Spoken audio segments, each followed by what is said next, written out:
ആലത്തൂരിൽ വയോധികയെ വീട് കയറി ആക്രമിച്ച സംഭവത്തിൽ ലൈംഗികാതിക്രമം നടത്തിയ ബി.ജെ.പി. പ്രവർത്തകൻ പൊരുളേറപ്പാടം സുരേഷ് പോലീസിന്റെ പിടിയിൽ. പഴനിയിൽ നിന്നാണ് ആലത്തൂർ പോലീസ് സുരേഷിനെ പിടികൂടിയത്. വാർത്തയുടെ വിശദാംശങ്ങളുമായി സച്ചിൻ വള്ളിക്കാട് ചേരുന്നുണ്ട്. സച്ചിൻ, ഇപ്പോൾ വയോധികയെ വീട് കയറി ആക്രമിച്ച സംഭവത്തിൽ ബി.ജെ.പി. പ്രവർത്തകൻ പിടിയിലായിരിക്കുകയാണ്. അറസ്റ്റ് ഉടൻ ഉണ്ടാകുമോ? എന്തൊക്കെയാണ് വിശദാംശങ്ങൾ?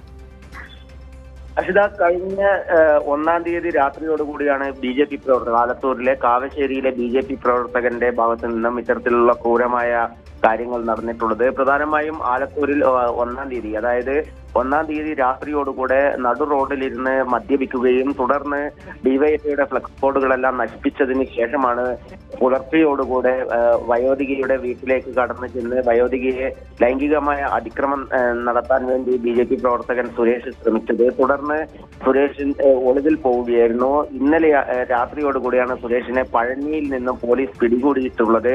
ലൈംഗികാതിക്രമം, അതേപോലെ തന്നെ വധശ്രമം ഉൾപ്പെടെയുള്ള വകുപ്പുകൾ ചുമത്തിയാണ് സുരേഷിനെതിരെ കേസെടുത്തിട്ടുള്ളത്. അറസ്റ്റ് ഉടൻ തന്നെ രേഖപ്പെടുത്തും എന്നാണ് ആ പോലീസിൽ നിന്നും ലഭിക്കുന്ന വിവരം.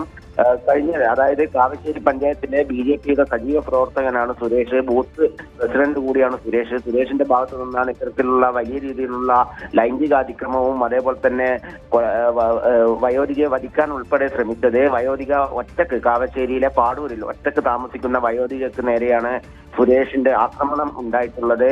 സുരേഷ് ഒളിവിൽ പോയ സുരേഷിനെ പഴനിയിൽ നിന്നാണ് ആലത്തൂർ പോലീസ് പിടികൂടിയിട്ടുള്ളത്. അറസ്റ്റ് ഉടൻ രേഖപ്പെടുത്തും.